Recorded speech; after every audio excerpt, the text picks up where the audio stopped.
On this episode of Law Weekly, we turn our attention to the protests across the country calling for an end to police brutality and the reforms of the police. Lawyers have identified with the call in different ways, from taking part in the protest to offering free legal services to protesters illegally detained and even giving suggestions for reforming the entire police architecture. All this and more is our focus on this episode of Law Weekly. Hello and welcome to the program. I'm Shola Sheyeli. Protests continue in different parts of the country with hashtag #EndSARS, SARS must end SWAT, end police brutality, reform the police, and much more. Protesters say this is all fueled by the need to stay alive. Indeed, cases of police brutality cuts across the divide. It's no respecter of age, gender, or tribe. And that's one reason why the core message of this protest, championed by the youths, resonate with many. In Lagos, a group of lawyers also identified with the core message. They took to the streets to also demand an end to police brutality, just as they made a call for a reform of the police force.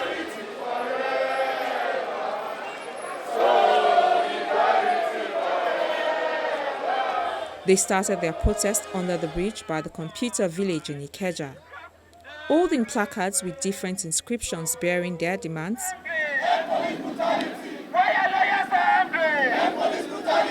The lawyers sang and marched to the office of the Commissioner of Police in the state.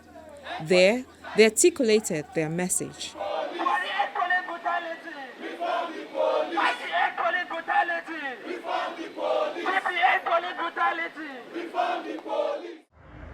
Kindly inform the Commissioner of Police that his partners in progress, his partners in the Criminal Justice Administration, yes, lawyers in Lagos State have come to visit him. Yes. We can no longer sit back and watch while lawyers are being tortured, yes, sir, while lawyers are being harassed, yes, sir, while lawyers are being assaulted, yes, for merely discharging their duties. We can no longer sit back as lawyers and tell our clients that bail is free. The way we accompany them to the police station, they realize that bail is not free. We are tired. We are fed up. We are disenchanted. We are disillusioned with the killing, with the murder of the citizens who are supposed to be protected by the Nigerian police. The Commissioner of Police comes out to address the lawyers. After listening to their demands, he explains that the process of reforms has already begun. He also says that in line with the IGP's directive, the Lagos SARS has been disbanded, with their offices shut. The one that IG has disbanded now, they have been disbanded. From that day now, you go to the offices. Go to Surulere now, so go to Bagada, so go to Festac, where the offices are. They are under lock and key. We only posted 2 policemen there now to guard the places. They are no more functioning. They are no more, that much I give you. Now, the issue of the bail. Bail has always been free. But it is not free, sir. No, what? Bail has been and shall continue to be. But one thing is this. We are all learned. When you file a motion in court, you follow it up. When there's a day given, you appear there. When you are arguing your cases there now, so you appear, you bring evidences. You even summon people now to come and give evidence. In addition to any written or physical evidence you have to bring for that case. People whose rights have been trampled upon, we have been saying it time with that number. If it's not brought to our knowledge, there's nothing actually we can take. One. Secondly, once brought to our knowledge, there must be a follow-up to let us know. You have to clear a road, the proverb says that spend 1 day to clear the road, a lot of this now to pass that road. So when a case is reported and people are not following the case, definitely for want of evidence, for diligent prosecution now, all the suspects will be released because the judge or presiding magistrate can only adjudicate based on evidences made available. Some lawyers and law firms are also identifying with the message to end police brutality and reform the police by offering free legal services to protesters illegally detained. About 600 lawyers are said to have signed up to offer such services pro bono across the country. The parent body, the Nigerian Bar Association, has also taken a stance. In Abuja, the leadership of the bar, amongst other demands, asked for the prosecution of security operatives who use live bullets on protesters. We call on governments at all levels to protect the rights of all citizens participating in the peaceful protests across the country and direct the security agencies to cease assaulting, attacking, abusing or otherwise harassing or using force against citizens who seek to have their voices heard through the peaceful protests. Under no circumstances should the use of live arms and ammunition against peaceful and lawful protesters be tolerated, and those found culpable must be apprehended and made examples of. The NBA demands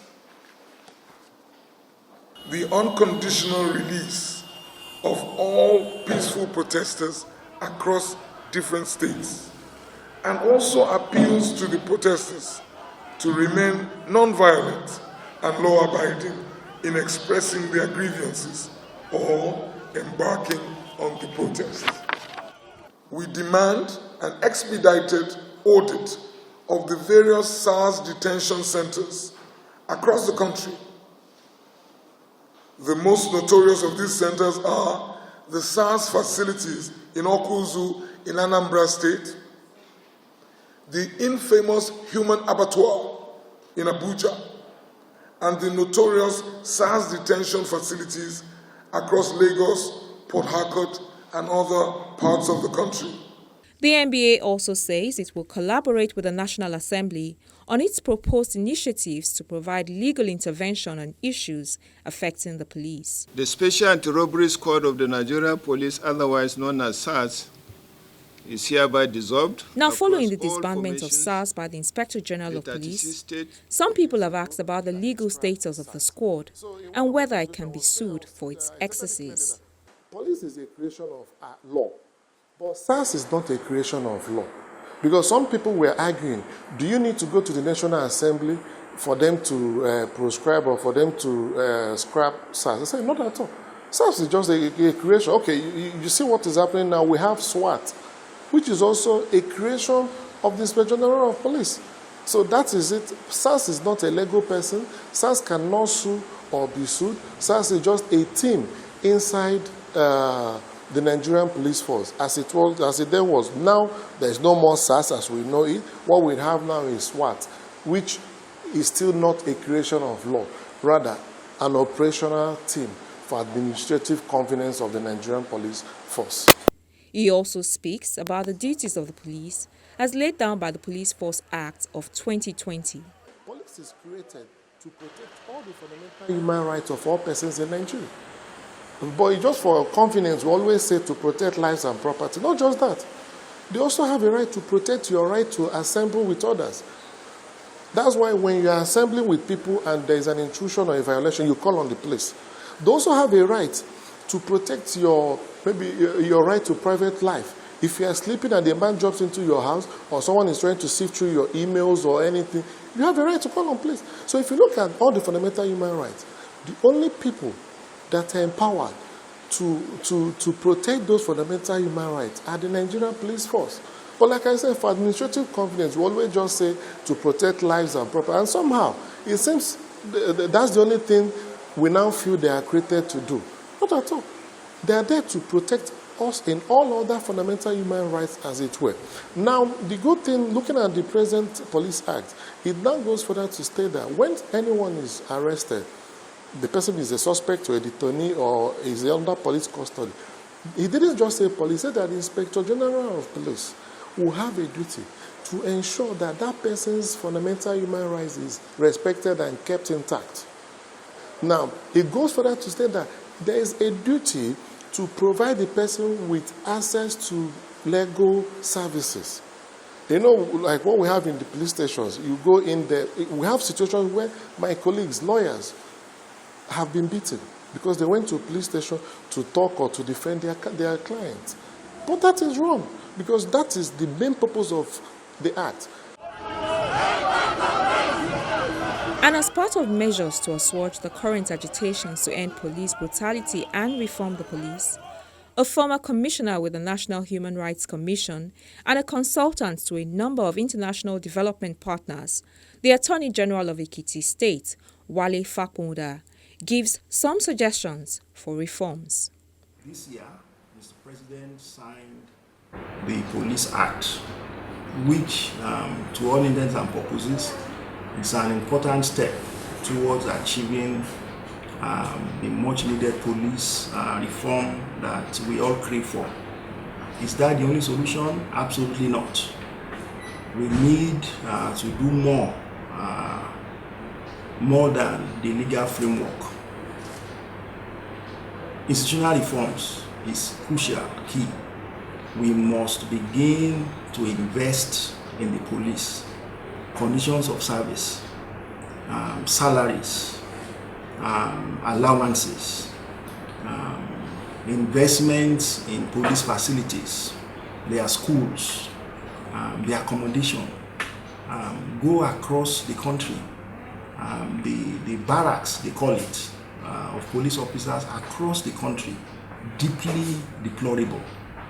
Police stations, there is not one single police station across the 774 local governments in this country that meets the minimum standards of what a police station should be like. So put all these things together. So the conversation for me is not about SARS. It's about a holistic review of our policing and police system. Having said that, there is, of course, considerable unhappiness about the manner in which citizens' complaints about police excesses is dealt with. You cannot expect the police to effectively review complaints against its persons. That has not happened properly. So, in addition to existing institutions like the Human Rights Commission or the Legal Aid Council, there have been suggestions that we probably now need a police ombudsman, someone or an institution that receives citizens' complaints independently and deals with those complaints independently. Another legal practitioner, Debo Oladini, is not confident that holistic reforms in the police are achievable. He tells us why, and also gives some suggestions for moving forward. Before suggesting a few reforms, I must confess that I'm very skeptical about the possibility of achieving a holistic reform of the police force due to the festering crisis between the IG and the Police Service Commission over the years. There's an apparent power tussle between both units, or between both bodies, I must say. The Police Service Commission on one hand, and the police force on the other hand.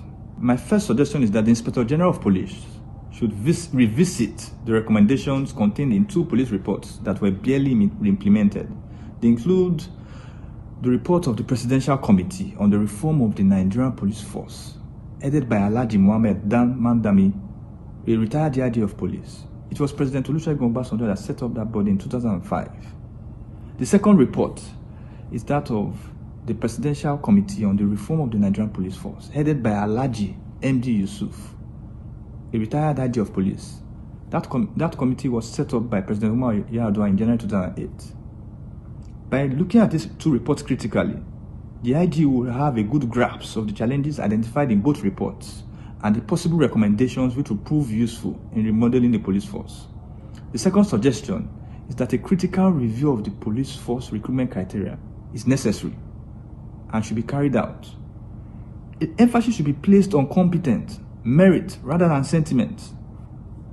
Thirdly, there's a need for proper basic training and retraining of police officers, especially in the use of firearms, to reduce to the barest minimum the issue of accidental discharges leading to the needless loss of lives.